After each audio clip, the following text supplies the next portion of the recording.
भला उसकी साड़ी मेरी साड़ी से सफ़ेद कैसे, मेरे कमीज से ज़्यादा उजला हुआ ये कमीज कैसे.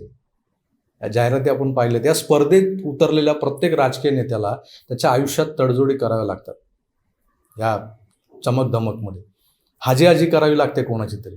एक महिन्यापूर्वी ज्याच्या दारात भाकर तुकड्याच्या अपेक्षेनं शेपू ढोलत उभं राहावं लागलेलं असतं, त्याच्या भाकरीतनं पोट भरलं नाही आणि हा नवा मालक जो काहीतरी आपल्या पाठीत रट्ट्या हाणायचा, आपल्या अंगावर दगड भिरकवायचा, त्या नव्या मालकाला खुश करण्यासाठी गल्लीबोळातले मोती, शेरा, टॉमी नावाचे श्वानवंशीय प्राणी त्या दुसऱ्या गल्लीतल्या जुन्या मालकावर किंवा ज्यानं कधी काळी भाकर तुकडा बिस्किट अंगावर फेकलं होतं त्या मालकावर भुंकूनच नाही तर गुरगुरून दाखवण्याचं नाटक करून दाखवतात आपल्यासमोर.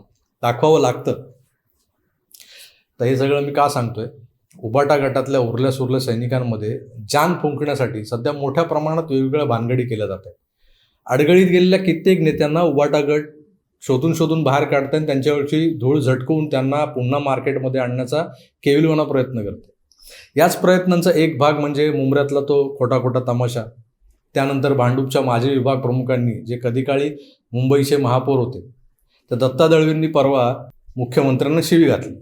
आजवर हे लोक शिंदेंना मिंदे म्हणत, गद्दार म्हणत, भाजपचे एजंट म्हणत, पण आपल्या एकेकाळच्या सहकार्याला आईवरून शिवी घालणं हा अतिशय टोकाचा प्रकार परवा भांडूपच्या कोकण नगरातल्या एका मालवणी महोत्सवात घडला.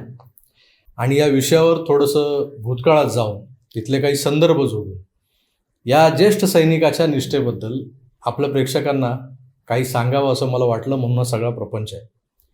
शिवसेना आणि शिवसैनिक म्हटलं की रोचक, रंजक, रोमांचक असं बरंच काही असतं. तेव्हा कुठेही जाऊ नका, कारण ते सगळं असणार आहे. म्हणून कुठे जाऊ नका आणि पाहत राहा कार्डिजी नाही.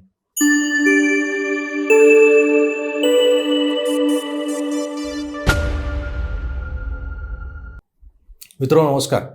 मी प्रभाकर सूर्यवंशी. मागच्या वर्षी शिवसेनेत बंड झालं आणि या संघटनेत उभी फूट पडली. त्यानंतर 2 गोष्टी घडल्या. त्यातली एक म्हणजे 40 आमदार, 13 खासदार, मुंबईतले 36-37 नगरसेवक, ठाणे, नवी मुंबई, कल्याण आणि उर्वरित महाराष्ट्रातले बरेचसे लोकप्रतिनिधी हे एकनाथ शिंदेंसोबत आले. त्या सगळ्यांना शिवसेनेत मानाची पदं दिली गेली, मानाची पानं दिली गेली. नेते, उपनेते, प्रवक्ते वगैरे बनवलं गेलं. पण दुसरीकडे काय झालं तर नेत्यांची, आमदारांची, खासदारांची वरच्या थरातली मंडळी उतरली आणि दुसऱ्या हंडीला गेली निघून शिंदेंच्या. तर म्हटल्यावर इकडे जे खालच्या थराला होते त्या प्रत्येकाला आशा वाटू लागल्या की आता मला वर चढता येईल, मला नेता बनता येईल, मला खासदार बनता येईल, आमदार बनता येईल. काहींना संधी मिळाली देखील, पण अनुभव व्हावा म्हणून काही अडगळी टाकलेल्या लोकांनाही, म्हणजे जे थरातही नव्हते, जे बगे होते शिट्ट्या वाजवणारे, त्या लोकांनाही बाहेर काढले गेले. त्यांना वर्षभरापूर्वी पक्षातले सगळेच लोक ज्येष्ठ शिवसैनिक म्हणून ओळखायचे, ती कॅटेगरी झाली होती. त्या ज्येष्ठांपैकी काही पुन्हा नेते, उपनेते बनवले गेले. आता या दारू नसलेल्या फटाक्यांमधून आवाज कितीसा निघणार नाही का? पण काहींनी मनोभावे ठाकरे या नावाला वाहिलेल्या निष्ठांना जागून उभाटाचा गाडा उडायला कंबर कसली. पण काही नकली निष्ठावंत जे असतात ना, ज्यांनी आयुष्यभर आपल्या स्वतःच्या फायद्याचं राजकारण केलं, तेही लोक आता जागे झाले, स्वतःला निष्ठावंत म्हणून पुढे घेऊन आले. सध्या ज्यांचं नाव सर्वत्र गाजतंय ते दत्ता दळवी हे देखील यातलेच एक.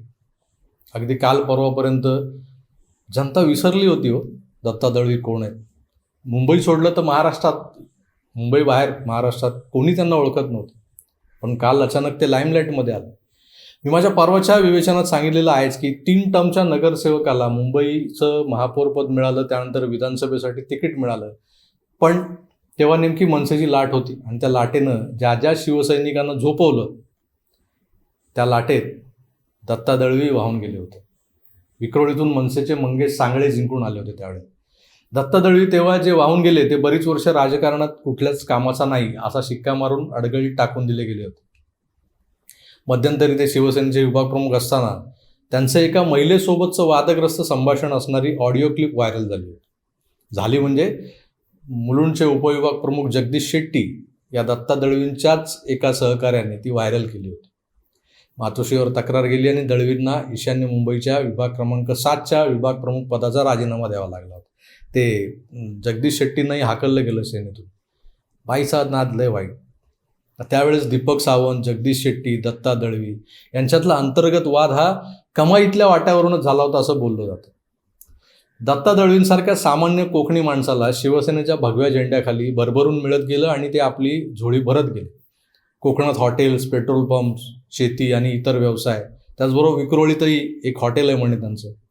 इथल्या व्यापाऱ्यांकडून सुरू असलेले छोटे मोठे चिरीमिरी,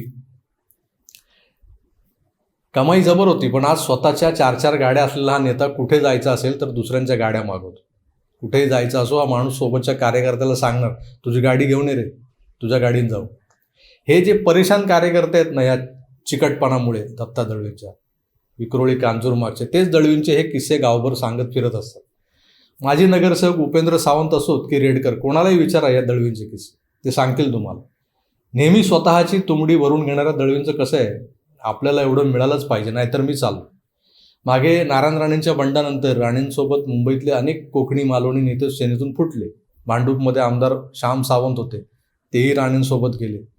त्यावेळेस राणेंनी दळवींना आमिष दाखवलं हे भुलले. भांडूपमध्ये त्यांनी राणेंचे पोस्टर्सही लावले होते. पण भांडूपमध्ये श्याम सावंतांसारख्या तगड्या नेत्यामुळे दळवी हे राणेंसाठी ऑप्शनल होते, म्हणून ते दुर्लक्षित राहिले. तर फॉर सेलचं लेबल लावून हिंडणाऱ्या काही नेत्यांची मुंबईत नेहमी चर्चा होत असते. अगदी आता एकनाथ शिंदेंच्या बंडानंतर एक एक करत शिवसेनेचे नेते कार्यकर्ते वर्षावर जाऊन पक्षप्रवेश करून घेत होते. एका बाजूला याच भांडूपमधला सुरमा भोपाली मिंदेंच्या गद्दारांच्या 50 खोक्यांबद्दल घसा खरवडून बोंबलत फिरत होता. त्यात भांडूपमधला हा उबाटांचा ज्येष्ठ निष्ठावंत किरण पावसकरांच्या माध्यमातून वर्षाशी संधान साधून होता शिंदेंशी.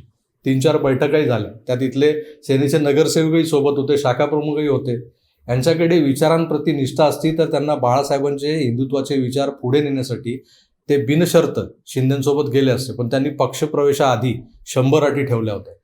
जो माणूस नेहमी दुसऱ्यांच्या गाड्यांमधून फिरतो, स्वतःच्या 4-4 गाड्या असतानाही लोकांना गाडीसाठी गळ घालतो, तोच माणूस वर्षावर सांगत होता, माझ्यासोबत 150-150, 200-200 सैनिक असतात, 4-4 गाड्या सोबत फिरतात, त्यासाठी खर्च मोठा येतो, त्या खर्चाची मासिक तजवीज झाली तर मी येतो तुमच्याबरोबर. थोडक्यात काय तर त्या 40 आमदारांना खोके दिलेत ना, मग आम्ही काय घोडं मारलंय का तुमचं, आम्हाला पण द्या, हे असं दळवी बोलत होत्या. दळवींच्या खोक्यांची मागणी पूर्ण न झाल्यामुळे नाही, तर भांडूपमधल्या कुणीतरी ही गोष्ट मातोश्रीच्या कानी सांगितल्यामुळे, कानी टाकल्यामुळे. काय तर साम दाम दंडभेद यातल्या दाम नावाच्या अस्त्राला भुलून हे चालले. तेव्हा त्यांच्या मासिक खर्चाची तरतूद करण्याबाबत मातोश्रीवरून खाली आदेश दिले गेले व करा काहीतरी त्याचं. तर याविषयी मिलिंद नार्वेकरच तुम्हाला सविस्तर सांगू शकतात की कोणाला नेमकी ही जबाबदारी दिली गेली आहे. पण या मासिक भत्त्याला जागून आता विरोधकांना शिव्या देणं हे ओघानं आलंच. त्यानुसार दत्ता दळवींनी परवा आपल्या कडवट निष्ठांची झलक दाखवली. काल त्यांना अटक झाली परवा, काल ते जामिनावर बाहेर आले.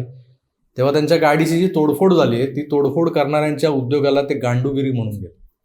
ज्याच्या दारात हे काही दिवस आधी खोक्यांच्या आशेने उभे होते, त्यानं खोका दिला नाही म्हणून त्याला यांनी शिवी घातली. या प्रकाराला काय म्हणायचं? दत्ता दळवींची गांधीगिरी? गांडूगिरी नाही म्हणू शकत, गांधीगिरी आहे. भांडूपमध्ये यांचं अस्तित्व संपत चाललेलं असल्यानं ते मध्यंतरी कोकणातच तंबू ठोकून होते, बैलगाडा शर्यतींचं आयोजन करत. या बैलगाडा शर्यतीत एक बैल दगावलाय त्या कोकणामध्ये. तर ती केस कोणी आणि कशी दडपली आहे, दाबून टाकली आहे, त्यामागे कोण कोण आहेत हे सुद्धा भांडूपमधले चाकरमानी, कोकणी, मालवणी चांगलेच जाणून आहेत. आणि आज हे जे राऊत ब्रदर्स या दत्ता दळवींच्या अटकेच्या निषेधार्थ रास्ता रोको करणार असं म्हणत होते, छाती पिटत होते, त्या दोन्ही राऊतांचा दत्ता दळवींवर प्रचंड आकस आहे बरं का. दत्ता दळवी हे काय संजय आणि सुनील राऊतांचे ब्लू आईड बॉय नाही, कारण दळवी हे विनायक राऊत आणि भास्कर जाधवांचे चेले. या भांडूपच्या कोकण नगरमध्ये मालवणी विनायक राऊत आलेले संजय राऊतांना आणि सुनील राऊतांना अजिबात खपत नाही. ते कधीही विनायक राऊतांसोबत स्टेज शेअर करत नाही, तुम्ही नीट बघा. अगदी परवाचा तो संजय दिनापम्मा पाटलांचा कार्यक्रम जो होता ना, त्यातही विनायक राऊत, आदेश बांदेकर यांच्या समक्ष दत्ता दळवी माईकवरून मुख्यमंत्र्यांना शिव्या घालत असताना स्थानिक आमदार सुनील राऊत गायब होते. विनायक राऊत असताना सुनील राऊत कशाला येतील तिथे? दळवीच मग सारवासारव करत बोलले की सुनील भाऊंना बरं नाही आहे, ताप आलाय एवढा, दुसऱ्या दिवशी उतरला लगेच. तर दळवींनी जोशमध्ये शिव्या घातल्यात, पण त्यांच्या मागे राऊत बंधू ठामपणे उभे राहणार नाहीत, कारण त्यांना इथे आता आपला स्पर्धक नकोय दत्ता दळवींच्या रूपाने. सुनील राऊतांनी कन्नमवार नगरात याच दळवींना एक मोठी 1+1 व्यायामशाळा बांधून दिली आहे. ही घे बाबा, एकदम सुसज्ज व्यायामशाळा. त्यामुळे दळवी सुनील राऊतांवर सध्या खुश आहे. पुढचं काही सांगता येत नाही. तर आमदारकीला उभं राहायचं ठरलं तर कोण उभं राहणार इथून? दळवींना कोकणात पाठवणार का? भांडूपमधून सुनील राऊतच लढणार का? की संजय राऊतांना उभाटा या जागेवर लढायला लावणार? सगळंच एकंदर त्रांगडं आहे. कारण दत्ता दळवी हा अतृप्त आत्मा आहे. त्यांच्या मनासारखं काही झालं नाही ना तर ऐनवेळी हा माणूस भलत्याच पक्षात दिसेल तुम्हाला. आणि हे सगळं खुद्द संजय राऊतांना चांगलंच ठाऊक आहे. त्यामुळे तेही दळवींना यापुढे जास्त मोठं होऊ देणार नाहीत. हे तुम्ही नजीकच्या काळात अनुभवालच. तर मित्रो, परवाच्या शिवी प्रकरणाच्या मागे खोका आहे एवढं निश्चित. तुम्हाला काय वाटतं? हे वरवर दिसतंय तेवढं सोपं मॅटर आहे? अजूनही बरेच संदर्भ आहेत यामागे दडलेले. त्यावर पुन्हा काहीतरी सविस्तर बोलूया. तुर्तास इथेच थांबतो. पुन्हा भेटूच. तर आपली काळजी घ्या आणि पाहत राहा KRDC9. धन्यवाद. नमस्कार.